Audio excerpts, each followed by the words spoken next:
Hello दोस्तों, ज्ञान बिंदु जीएस एकेडमी के आधुनिक भारतीय इतिहास के नोट्स का हम लोग डिस्कशन करेंगे। पहला चैप्टर है भारत में यूरोपियों का आगमन। तो चलिए शुरू करते हैं। पहला क्वेश्चन है, उस्मानिया सल्तनत ने एशिया माइनर पर विजय कब प्राप्त किया। यानी कह रहा है कि ऑटोमन साम्राज्य ने कब एशिया माइनर पर कब्जा कर लिया। तो एशिया माइनर पर इसने कब्जा कर लिया 1453 ईस्वी में।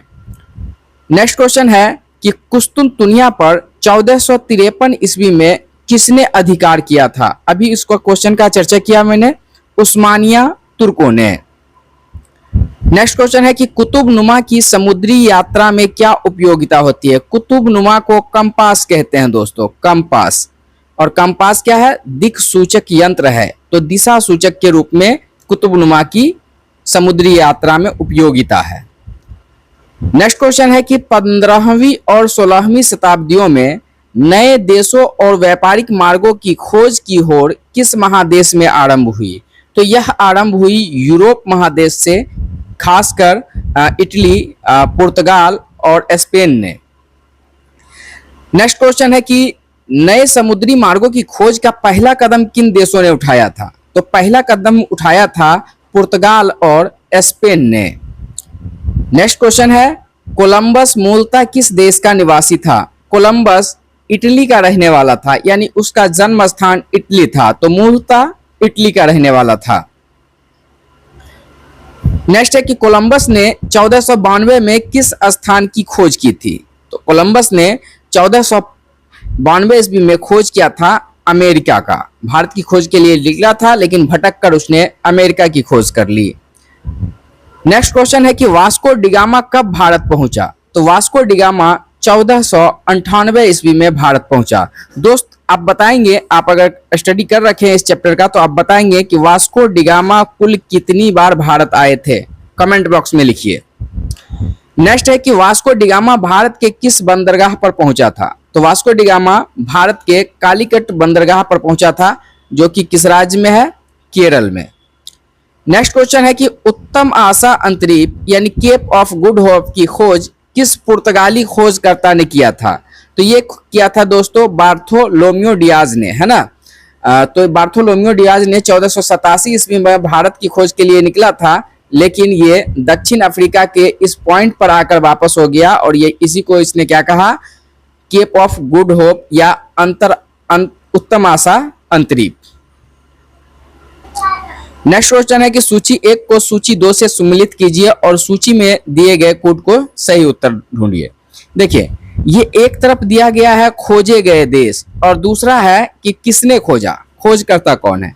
न्यूजीलैंड, न्यूजीलैंड की खोज किसने किया। तो देखिए, इसमें जो नाम है अल्ब्रेज कैब्राल, तस्मान हॉलैंड, कोलंबस, कैप्टन कुक, तो याद रखेंगे कि न्यूजीलैंड और ऑस्ट्रेलिया दोनों एक ही जगह है, और दोनों के खोजकर्ता पूछे जाते हैं एग्जाम में। तो न्यूजीलैंड के खोजकर्ता हो गए आपके तस्मान हॉलैंड। कैसे याद रखेंगे, तो इसमें भी लैंड है, इसमें भी लैंड है, तो इस तरह से याद रखेंगे। न्यूजीलैंड के खोजकर्ता कौन है, तस्मान हॉलैंड। ब्राजील के खोजकर्ता है अल्ब्रेज कैब्राल। दोनों में देखिए बड़ा बड़ा लगा हुआ है, ब्राजील के खोजकर्ता में अल्ब्रेज कैब्राल, ठीक है। ऑस्ट्रेलिया का, देखिए दोस्तों, आप क्रिकेट देखते होंगे तो आप जानते होंगे ऑस्ट्रेलिया एक मजबूत टीम है, और टीम मजबूत होता है उसके कैप्टन को लेकर, तो इसलिए ऑस्ट्रेलिया का मिलान करेंगे हम लोग कैप्टन से, कैप्टन कुक। और अमेरिका की खोज किसने किया, कोलंबस ने। तो इस तरह से हमारा आंसर हो जाएगा 2 1 4 3, 2 1 4 3, ठीक है। तो याद रखना यहाँ आसान हो जाएगा। न्यूजीलैंड की खोज किसने किया, तस्मान हॉलैंड ने। ब्राजील का अल्ब्रेज कैब्राल, ऑस्ट्रेलिया का कैप्टन कुक, और अमेरिका का कोलंबस। नेक्स्ट क्वेश्चन है, निम्नलिखित में से किस नाविक ने वास्को डिगामा को उत्तम आशा अंतरिक्ष से भारत तक रास्ता खोजने में मदद किया।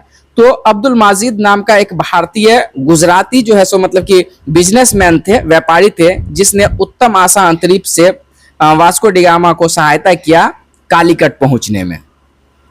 नेक्स्ट क्वेश्चन है कि कालीकट के किस शासक ने वास्को डिगामा का स्वागत किया। तो कालीकट के शासक उस समय हुआ करते थे जमोरिन, और जमोरिन ने वास्को डिगामा का भव्य स्वागत किया था। कालीकट के राजा से व्यापार का अधिकार प्राप्त करने के बाद वास्को डी गामा को कहाँ के व्यापारियों ने विरोध किया? तो देखिए, अभी तक जब अंग्रेज आने लगे थे भारत, उससे पहले या यूरोपीय भारत आने लगे थे, उससे पहले भारत में एक छत्र व्यापार कर रहे थे अरब देश के लोग, है ना, अरबी व्यापारी। तो सीधी सी बात है, अब नए कंपटीटर आ रहे हैं तो पहले वाले तो उसका विरोध करेंगे। इसलिए वास्को डी गामा को जब अधिकार दिया गया, अधिकार मिला भारत में व्यापार करने का, तो उसका विरोध किया अरबी मूल के व्यापारियों ने। नेक्स्ट क्वेश्चन है कि भारत में खरीदे मसालों को वास्को डी गामा अपने यहाँ कितना गुना मुनाफा पर बेचा? तो दोस्तों, जब वास्को डी गामा भारत से लौटने लगे तो वो यहाँ से काली मिर्च ले गए थे, काली मिर्च, और काली मिर्च ले जाकर जब यूरोपीय बाजारों में बेचा तो उसे 60 गुना ज्यादा मुनाफा मिला। ठीक है। नेक्स्ट क्वेश्चन है कि यूरोपियों के भारत आगमन के संदर्भ में एस्तादो द इंडिया को डैश के रूप में सर्वोत्तम रूप से वर्णित किया जाता है। यानी कौन सी कंपनी है, कौन सी यूरोपीय कंपनी है जिसे भारत में एस्तादो द इंडिया के नाम से भी जाना गया? तो एस्तादो द इंडिया के नाम से जाना जाने वाला कंपनी का नाम है दोस्तों पुर्तगाली द्वारा स्थापित प्रशासनिक व्यवस्था। यानी पुर्तगाली ईस्ट इंडिया कंपनी को एस्तादो द इंडिया के नाम से भी, एस्तादो द इंडिया कंपनी के नाम से भी जाना गया, ये याद रखेंगे। नेक्स्ट क्वेश्चन है कि पोप अलेक्जेंडर 6 द्वारा पूर्वी सामुद्रिक व्यापार हेतु आज्ञा पत्र कब दिया गया था? 1453 में। 1453 में जो है पोप अलेक्जेंडर के द्वारा पूर्वी सामुद्रिक व्यापार हेतु आज्ञा पत्र दिया गया था। नेक्स्ट क्वेश्चन है कि निम्नलिखित में से कौन सा कथन असत्य है? यानी कौन सा कथन गलत है? गलत को, वास्को डी गामा अक्टूबर 1502 ईस्वी में भारत आया था। जी हाँ, आया था। सबसे पहले तो बताया 1498 में आया था, 1502 में आया था, और उसके बाद जो है 1524 में आया था। पुर्तगालियों की पहली फैक्ट्री कालीकट में स्थापित की गई थी। हाँ, ये भी सही है। और ये किसने स्थापित किया था? अल्ब्रेज कैब्राल ने, है ना। हालांकि ये सक्सेसफुल फैक्ट्री नहीं रही, लेकिन फिर भी पहली फैक्ट्री थी। जहाज व्यापारी अल्ब्रेज कैब्राल 1503 ईस्वी में भारत आया था? नहीं, यही गलत कथन है। वह 1500 ईस्वी में भारत आया था। कब आया था? 1500 ईस्वी में भारत आया था, और बिना जैमोरिन के आज्ञा का उसने कालीकट में एक व्यापारिक फैक्ट्री लगा दी थी। जब जैमोरिन को पता चला तो उसने फैक्ट्री को सील करवा दिया और इसे भगा दिया, खदेड़ दिया। 1503 ईस्वी में अल्बुकर्क ने कोचीन में पहला यूरोपीय किला या फोर्ट विलियम बनवाया। यह भी कथन सही है। तो सी नंबर आपका गलत कथन है। नेक्स्ट है कि गोवा, दमन और दीव का उपनिवेशीकरण मूलतः किया था। किसने किया था भाई? पुर्तगालियों ने किया था। पुर्तगालियों ने गोवा, दमन और दीव का उपनिवेशीकरण किया था। पुर्तगाली व्यापारिक कंपनी के भारत आगमन का सर्वप्रमुख उद्देश्य क्या था? तो सर्वप्रमुख उद्देश्य था काली मिर्च व अन्य मसालों का व्यापार पर एकाधिकार करना। जी हाँ, उनका सबसे पहला उद्देश्य यही था कि वो मसालों के व्यापार पर एकाधिकार चाहते थे। सही आंसर है। नेक्स्ट है कि निम्नलिखित में से कौन भारत में पहला पुर्तगाली वायसराय था? पुर्तगाली वायसराय पहला था फ्रांसिस्को दी अल्मेरा, और ये 1505 ईस्वी में वायसराय बनकर भारत आए। और इसने ब्लू वाटर पॉलिसी, आगे क्वेश्चन भी है, देखें, निम्नलिखित में से किसने ब्लू वाटर पॉलिसी अथवा शांत जल की नीति की शुरुआत की? तो फ्रांसिस्को दी अल्मीरा ने ब्लू वाटर पॉलिसी चलाई। क्या था ब्लू वाटर पॉलिसी? तो ये हिंद महासागर के क्षेत्र में जो भी व्यापार करना चाहे या जो भी व्यापारिक जहाज गुजरेगा वो इनसे लाइसेंस लेगा और टैक्स देगा, तभी वहां व्यापार कर पाएंगे।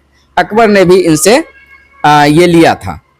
निम्न कथनों पर विचार कीजिए। 1508 में चौल का युद्ध में अल्मीरा गुजरात के शासक से पराजित हुआ था। हाँ, 1508 में गुजरात के शासक ने चौल के युद्ध में फ्रांसिस्को दी अल्मीरा को हरा दिया था।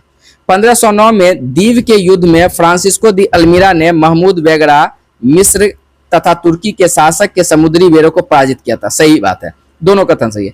दोस्तों, पहला जो ये चौल का युद्ध हुआ था ना, फ्रांसिस्को दी अल्मीरा का पुत्र मारा गया था, और फिर 1509 में दीव का युद्ध हुआ और एक संयुक्त सेना भारत की तरफ से लड़ रही थी, जिसको फ्रांसिस्को दी अल्मीरा ने हरा दिया। दोनों कथन सही है। नेक्स्ट क्वेश्चन है कि निम्नलिखित में से कौन सा कथन सही नहीं है? कौन सा कथन सही नहीं है? अल्बुकर्क ने ब्लू वाटर पॉलिसी को बंद करवा दिया। हाँ सही है, अल्बुकर्क ने जब फ्रांसिस्को दी अल्मीरा के बाद अल्बुकर्क जो है सो नेक्स्ट पुर्तगाली गवर्नर बनकर आए तो उन्होंने जो है ब्लू वाटर पॉलिसी को क्या किया, बंद करवा दिया। 1510 में अल्बुकर्क ने बीजापुर के शासक यूसुफ आदिल शाह से गोवा को छीन लिया। हाँ, गोवा को छीन लिया 1510 ईस्वी में। नेक्स्ट है कि अल्बुकर्क ने पुर्तगालियों को भारतीय स्त्रियों से विवाह करने की अनुमति नहीं दी थी। यही कथन गलत है दोस्तों, बल्कि अल्बुकर्क ने पुर्तगाली पुरुषों को प्रोत्साहित किया कि वो भारतीय स्त्रियों से क्या करें, भारतीय स्त्रियों से विवाह करें, वैवाहिक संबंध स्थापित करें ताकि उनको सहानुभूति प्राप्त हो और उनका व्यापार ज्यादा फले फूले। अल्बुकर्क ने गोवा में सती प्रथा को प्रतिबंधित किया। हाँ, ये भी कथन सही है और इसलिए अल्बुकर्क को राजा राम मोहन राय का पूर्वगामी कहा गया। ठीक है दोस्तों, आज इतना ही रखेंगे। अगर आपको पसंद आ रहा हो ये सेशन, ये डिस्कशन, तो आप चैनल को जो है सो सब्सक्राइब करें, वीडियो को लाइक करें और अपने दोस्तों को भी शेयर करें। चलिए मिलते हैं नेक्स्ट क्वेश्चन में, तब तक के लिए धन्यवाद।